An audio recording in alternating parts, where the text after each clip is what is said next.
Hi friends, it's Deanna here today, and today I wanted to make a slip dress. So I'm going to be using the relaxed version of the Carmen Cami to do just that. So let me show you how I cut out my fabric and how I sewed it up. It's so simple and it is so easy, and it is perfect to wear under dresses that might be a little sheer. I do have some sheer fabrics that I want to make some dresses out of, and I thought this would be just perfect to put underneath those. So let's get started.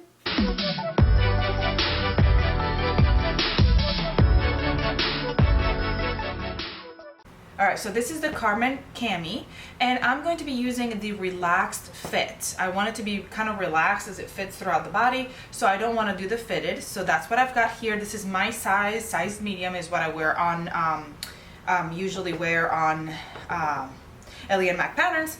And what I wanted to do first is measure from the armpit down how long I wanted my dress, my cami to hit. And I measured about 27, 28 inches.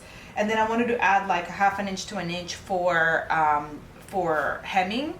So sometimes I'd rather just go a little bit longer just in case. So we're gonna go, I'm just gonna go at 30. And I'm just gonna go there, and that's what I'm gonna call it. If you want to go a little bit shorter, it's up to you depending. I'm taller, I'm 5'7". So you would measure from your armpit down to however long you want it to be, and then mark that. So for me, I'm going to do 30. So I'm going to go like right here. I'm going to use a water soluble marker and kind of mark that so I have it, so I know exactly where my 30 inches are. So when I go to cut it, I know that. Then from my waist, because this is the relaxed fit, it's not very tight, and that's fine with me. All right, now to measure the flare, we have it here. It kind of comes in here at the little bit, but we don't want to flare out too much. We just want to flare out a little bit.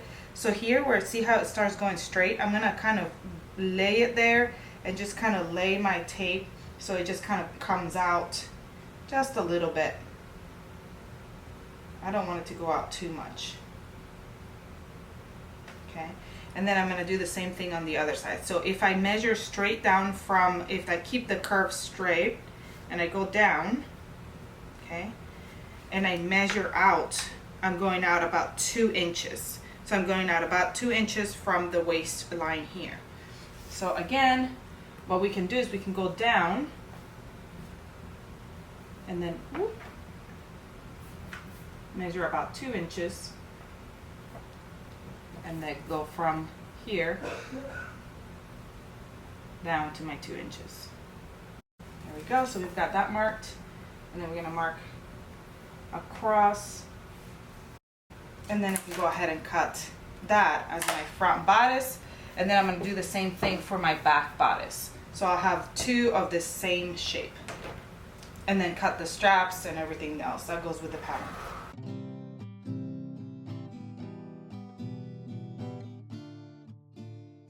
Alright, so now because my back and front are a little bit different, but they're basically the same, they're just, the sizing is a little bit different, I'm just going to put it right on top and make sure that this matches, make sure my armpit area is at the same place, and I just want to make sure that the length is the same, so I'm going to cut the same length, and then I also want to make sure, so I want to even this out, the same here at the bottom at the end of the pattern.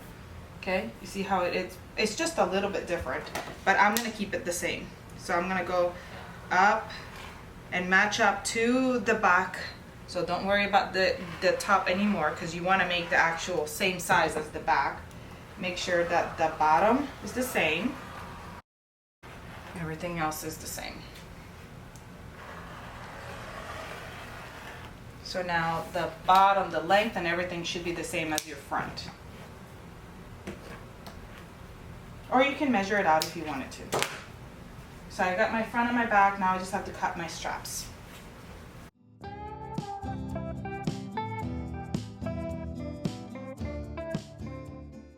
The thing about this hack is that it's not really a hack. All I had to do was add length to the already existing pattern. So now what I'm going to do is I'm going to sew it up just like the regular pattern, and then we're going to see how it fits. We'll start by creating the binding, and there's a couple of ways of doing this. I finally got a binding tool, which I have never used before. So I was really super excited to use it. You make sure that it fits correctly in there. You push it through as much as you'll go, and then you're gonna have to use a tool to push it all the way through to come out to the other side. And there it is.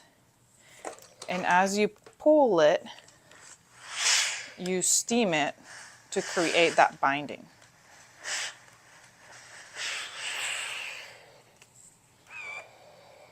This fabric is a little bit stubborn when it comes to binding, but it's okay. Still much easier than trying to do it on your own. And if you have fabric that's not as stubborn as this one, then it's going to be a lot easier. All right, and now we're going to go ahead and attach this binding. We're going to attach it right sides together onto the top of the bodice. Now, there is a full tutorial on our YouTube channel on how to create this pattern that it gives you different ways of sewing on the binding. I'm just going to do the version that you just sew it on, fold it over, and top stitch it. So that's what I'm doing today.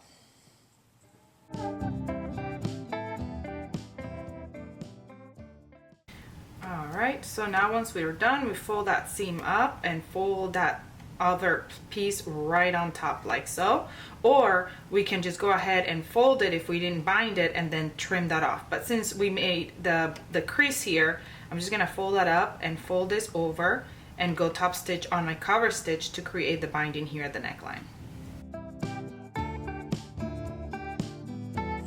All right, now we're gonna place this front and back right sides together, and we're gonna sew this side seams.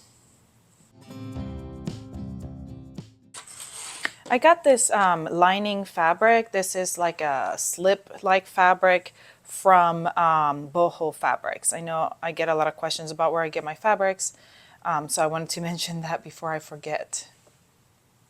They did have some different options for different colors, black, white.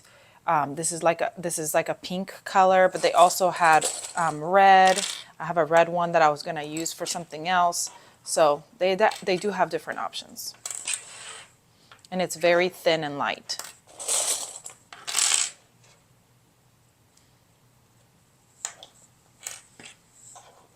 All right, once I'm sewing that up, I'm gonna grab my other binding and I'm gonna match it right sides together, the two of them together, and sew them up at the short raw edge.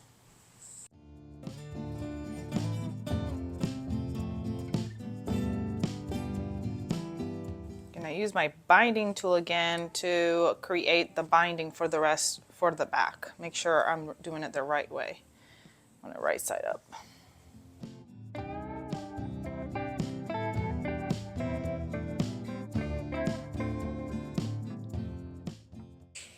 Remember to use a little handle so you don't burn your fingers because the tool will be hot. Once our binding is folded, we're going to fold it again to create that crease because this is how they're going to get sewn together as the straps.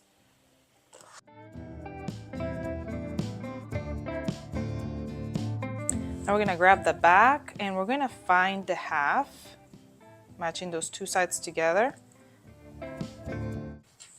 and then matching up right sides together. And we're going to sew them up together with a stretch stitch along that crease. So I'm just going to go on my serger just like I did the binding for the bodice, for the front bodice. You're going all the way up to the side, to the front.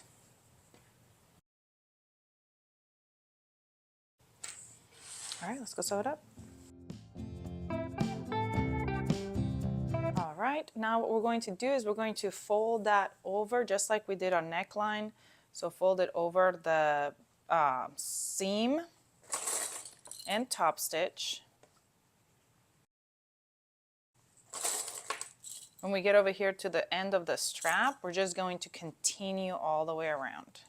So it's still going to be folded because it's going to be a strap.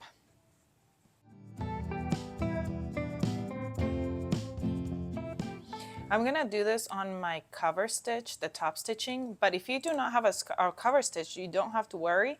You can just use a stretch stitch on your sewing machine. Zigzag stitch, triple stitch, lightning bolt stitch, any of those stitches will work.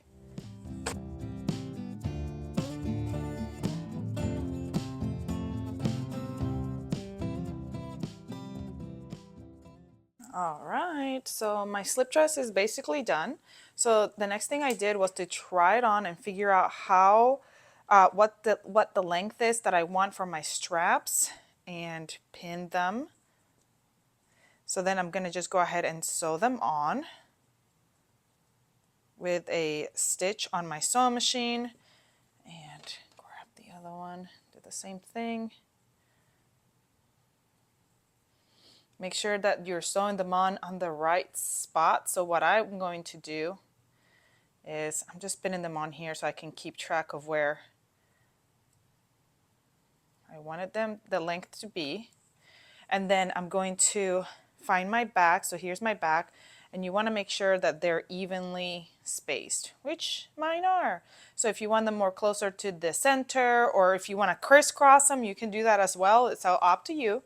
And then the bottom, I'm just going to go ahead and hem. And I literally, and well, this water soluble marker will come off after I wash it. But I literally tried it on, and it fits really good. And obviously this is a thin, just a lining fabric, so it's just for an underdress. This is just going to be a slip dress. But honestly, if I made this in a regular fabric, just not a see-through fabric, this would be a really cute cami dress too. So just a quick knit cami dress if you wanted to create one. So I thought it looked really cute. I was like, oh my goodness. Anyway, so I'm gonna go ahead and sew the strap on, top stitch the hem, and we'll be done. And then I'm gonna show you what it looks like.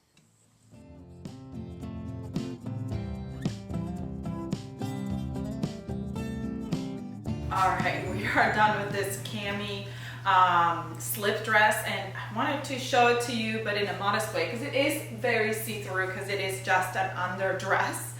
But it would look really cute too if you made it with a fabric that wasn't so see-through, and you just made it as a regular cami dress. I think it would be adorable. Now, if you're wondering, this is just a slip. Ready to wear from the store. I did not make this, so I know that sometimes I get questions about what I'm wearing, but this I did not make. Anyway, I hope you enjoyed this tutorial. Comment, like, share, subscribe if you haven't, and I'll see you all next time. Bye!